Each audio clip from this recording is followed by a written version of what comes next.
Hey man, we had fucked around and lost traction, yo, on the on my phone, but we're gonna pick up where we left off. We gotta keep the show going, man. We're gonna get back into it, Johnny. We was building on the type of mayor that you would like to see in Hartford. Please break that down one more time for us, bro. I want to see the type of mayor that grows up in Hartford, that he knows the environment, he knows, growing up in Hartford, knowing what's going on in the community, somebody who can make an impact, who can make a difference. Because if you got somebody who grew up in Hartford to be a mayor, you can put programs back in place for the children. Parents don't got to worry about their safety. You know what I'm saying? You can put them in a safe environment. They don't have to be in the streets. Somebody who's well off, knowledgeable, knowing what happens in Hartford. You know what I'm saying? You want somebody who wants better for the community, better for the kids. That's what a mayor should be for our city. A mayor for our people, not for themselves. You know what I'm saying? So let me ask you this too. My boy Champ right here. No, bro. Yes, sir, man. I apologize for those. Johnny, your shit popping. Who was just on his live, but for some apparent reason, there was no sound. So now I had to go into my live. Which is cool. We're going to keep it moving, though, bro. So even with that, right, how would you like to see our communities engage with each other? Like you mentioned, since you've been out here doing your 1-2, you notice that it's been a lot of violence. There's been a lot of unfortunate circumstances perpetuated on the daily. Based off what you've seen from that angle, what do you feel can be some solutions to us as a community without calling the police could put a stop or slow down a lot of this violence and criminality that you see on a regular? I feel like if a lot of men, especially men, okay, they're the ones who make a lot of decisions of what happens in our neighborhood. Let the bike pass by. What's the call? Alright. But basically, if a lot of men stepped up to do what's right, what's better, because a lot of men have a lot of impact and a lot of influence on the people in the community, especially the young youth. Because they're always looking towards somebody that they can look up to, because the youth looks up to the adults in a way that they want to become those individuals. So if we reflect in a negative way, that's how they're gonna know what they're gonna want. But if we make a positive impact on the youth, it'll make them want to grow up to be somebody better. You know what I'm saying? And then you mentioned earlier about male leadership, man, and I'm gonna build on that one more time since obviously our joint cut off on mine. But I definitely agree with you said that we need more male leadership. We had too many unfortunate circumstances take place in our city that we all know within those who know or those who don't know. At some point, something could have been avoided or something could have been hindered. And I feel like a lot of the men in our communities, we hold the key to that. There's no way that certain things should pop off with a lot of men in the back saying, I knew that was going to happen, I knew that, or X, Y, and Z. We need to start being fire extinguishers. Not even fire extinguishers. We should be preventing the fire happening before it get there. Needless to say, before and after.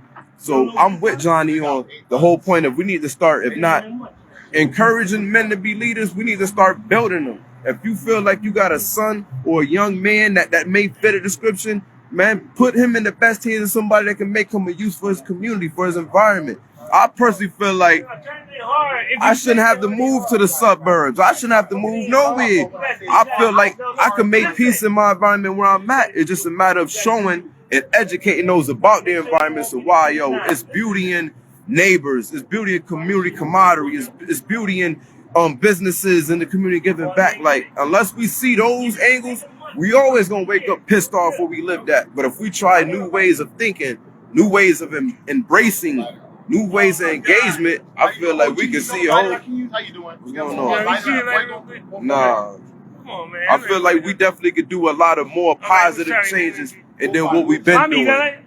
So, Johnny, let me ask you this, man, because I know we've been out here for a minute. It's fucked up that my phone had cut off, but I want you to, another way, sum up what it is that you do. Even though we're on your platform, I want you to share it on mine so my people, you know what I mean? But let the people know what you do and what's the whole purpose of what you do on your platform.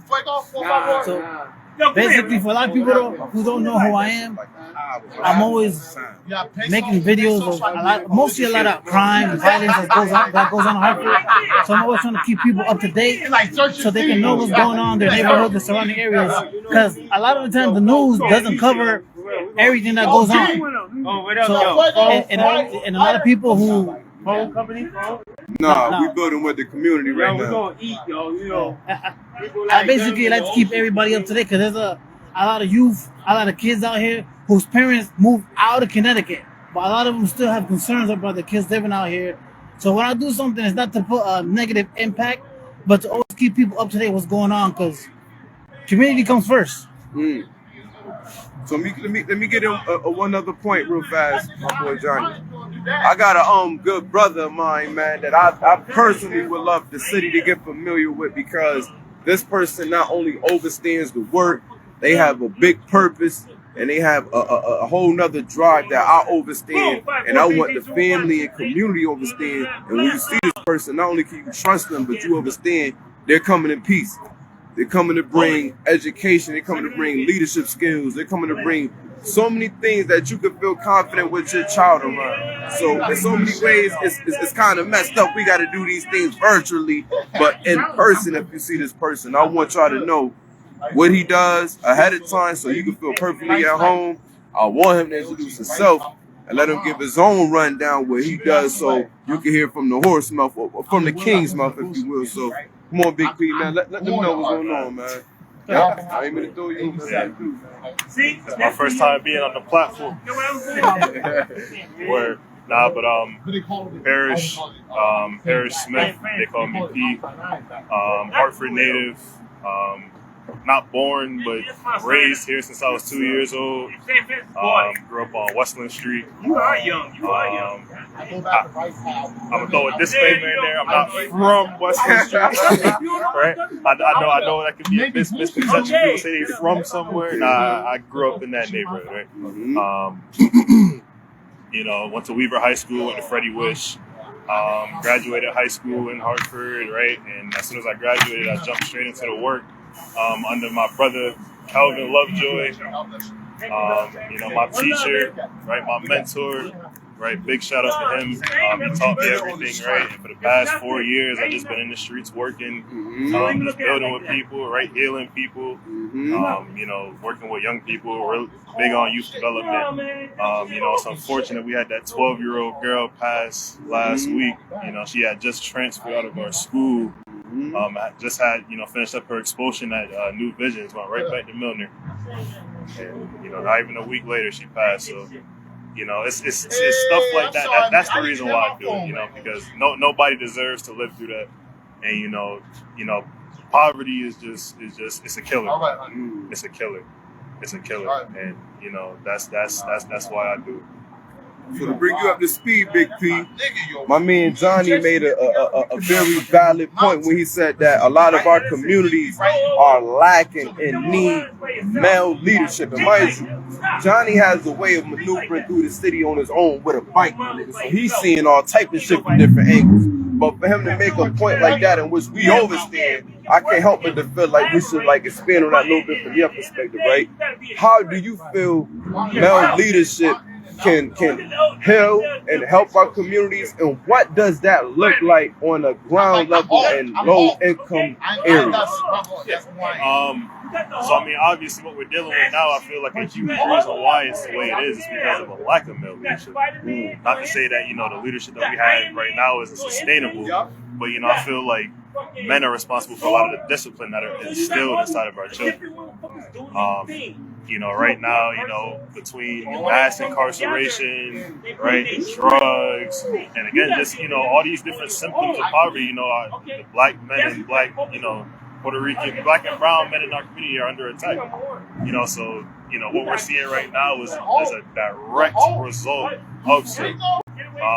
You know, like I said, everybody that I work with, everybody that I mentor, the main reason why, and I preach this all the time, is we need more people in here that's doing this work. You know, there's no point in me giving you all this knowledge. There's no point in me teaching. There's no point in me, you know, having you under my wing or however you want to see it.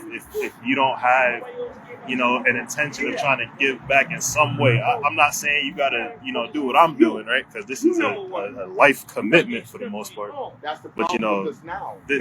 this I teach leadership development, right? You know, I need you to turn into a leader so you can then go on and teach other people. So that's another reason why I do it.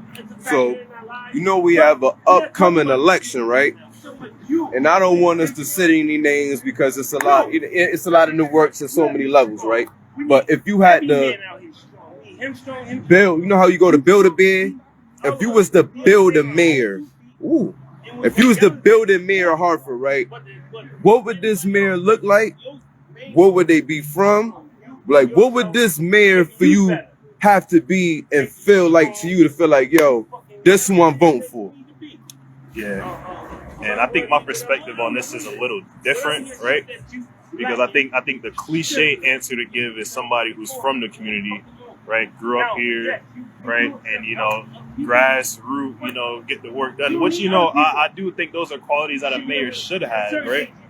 But when you look at a mayoral position, right, you need to understand politics, right? You know, just like any other business, right? The city of Hartford is a business, right? So I think, you know, not only being from the neighborhood, right? Understanding the people who live here, right? Understanding the economic, you know, frame and economic, you know, development plan of the city and know where is where and what attracts what and how your city runs, right? But I also think that you need to understand, right, the business part of it, right? You need to understand what brings money into the city, right? You need to understand what grows people, right? How do we create economic opportunities in the city so that we, you know, not relying on other people, but we can, you know, come and, you know, we can do our own stuff here, right? We can build our own stuff, right? We can raise our own money, right? We can provide our own jobs, right? Do our own food. All of that is something that, you know, that the qualities that a mayor should have. Here you go, man. What is that for me? Can you enlighten me on with this, brother, sir? What's this? Y'all building with the community, You know, folks. that's what I petition. I know how to write. I know how to connect to the motherfucking city hall. I know who to talk to. Mayor, governor. If I see something in my community that I don't like, whether it's with the cops, defying the law, or motherfucking certain politicians, you know what I'm saying, creating laws to oppress us, you know what I'm saying? I see injustice, discrimination, LGBT community, being black, minority, whatever. I'm against it. I graduated from Hartford High 06. You know what I'm saying? Did 2 years of college. HBCU, you know what HBCU is? Then that studied sociology. State promised me an education. 4 years, and they cut me after 2 years because I aged out at 23. I'm 30. I'll be 36 Saturday. So if I see what enlighten me, man. What y'all doing for the community? Informing. I remember your face from Hartford High. Ifa, not Ifa. You were boy. You played ball, right? Yep. Football. Football. Yep. But we informing the community and building with the same issues you just named. And we just bringing power to the people. That's right. And we all got power. If we know how to use the pen is mightier than the sword. If we know how to use the pen and we know how to read and write, and we can do all things, man. We can fucking change shit, bro. So that's what we trying to do. That's the whole point of this whole platform. Is to and then I mean the churches, you know, they play a part, but then at the same time, you know what I'm saying? We have to somehow like get them to get more involved. They want to collect the money, want to get all the motherfucking tithes and offerings. I mean, if y'all go to church, I respect that. Last time I went to church, I was rejected because I am who the fuck I am. But it's about community. It's not about judging a person because they're different. You know what I'm saying? You know what I'm saying? If you're gonna collect the tithes, if you're a pastor, put that money back into the congregation and put it back out to the community and help these children. Get them, you see a boy or a girl on the street who need a fucking coat. You know what I'm saying? Be a pastor and buy that girl, that boy a coat. They need shoes, buy them shoes. You know what I'm saying? Get back. So let me ask you a question, right? Yes, you sir. don't have the answer, but I'm curious. Can I take this call? Yeah, well, I'm sorry, man. Indeed. But, yes, Jesse. Like my brother was just sharing about these mayors. I'm right here. And what we need to see, man, I totally agree. It has to Market. be some type of overstanding this work. Okay. You can do me a favor, bro, to get right there for me. Yeah, you have a pen and paper, write your number down. So we definitely gotta where you at? We definitely gotta set up a circumstance of normality where we know, like, bro, it's gonna take us men to help and build our communities, and if we're gonna have a leader that we're gonna vote for, they have to understand to feel the same rain that we feel when it rains. They got to know how it's doing the pour when it pour on us too. So I understand that. But I want to ask you a question, right? Because you said something, right? Yes, sir. You said the unfair treatment and the displacement of the LGBTQ community and Black community. Right. And minorities, underrepresented. Absolutely, right? So I'm curious, right? How challenging is that to live with? It's challenging because we all suffer. Some people indirectly, some directly. Whatever affects, Martin Luther King said, whatever affects one directly affects another one indirectly. Word. So, however our community treat us, we're all affected by it. Children and adults. Word. So what is a misperception you feel that affects our brothers and sisters that may The practice? misperception is that that because a person may struggle with an addiction, or a mother might be a mother that have children that may not have a father in the house to raise that his own children. People were judged by our situation, and even I read the Hartford Current. We're dealing with mortality. Like, you got Black women now dying, giving birth to children at a high rate because of because of poor quality healthcare. And what we're dealing with in the system, especially in the hospitals, is institutional and structuralized racism. There's still, this state is a fucking one of the 13 colonies. This fact, it was, slaves were brought here. Our ancestors were brought here and sold here. If you look downtown, you know where Samuel Stone is? Yep. That statue by that church. He owned slaves, but he was a pastor with a book in his hand, a Bible, right? Pointing his finger like that.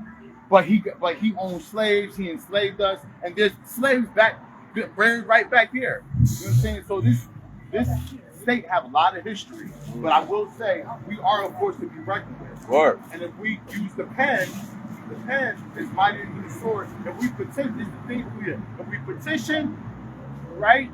Petition is writing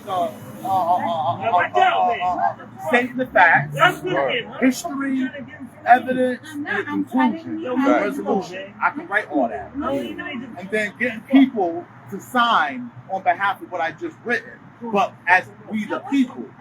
And then taking it to the city hall. And then going to, what's her name? Janice Castle. She's a Black woman. Word. And then there's another part of the city hall you can go to if you want to get a message to the governor. Word. The colored woman that sit at the desk. Get your message to her. Warn her. Read whatever you have. And then she gonna go and deliver the message. Word. And then we work out. And that's how we change. I have it, people, man. We about to party slice soon. We've been here for like an hour and a half, man. We can do every Thursday. All right, now that's every how we Thursday, do it, bro. You know what I'm saying? Like my grandmother said, united we stand, divided we fall. Absolutely, bro. You know what I'm safe saying? out here, That's man. right. Them motherfuckers, I'm ready. You about to Exactly get what I was killed, talking about man. earlier. People have the power to make a difference in the community.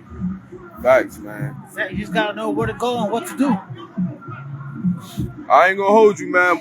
We done had my nigga Johnny on the app for like 3 hours. I done had my boy out here for like 3 hours. I don't want to hold too much longer. Y'all got to meet Big P, man. Big Purpose, my brother, man. I love this dude, man. And even though we on Johnny platform, we gonna just, work this out. But needless to say, this is still chatting with the community. I had my boy, like I said, Johnny, we grew up in the same neighborhood after a certain amount of time, so we've been familiar with each other. This ain't nothing new, but now we about to elevate it based on what he do.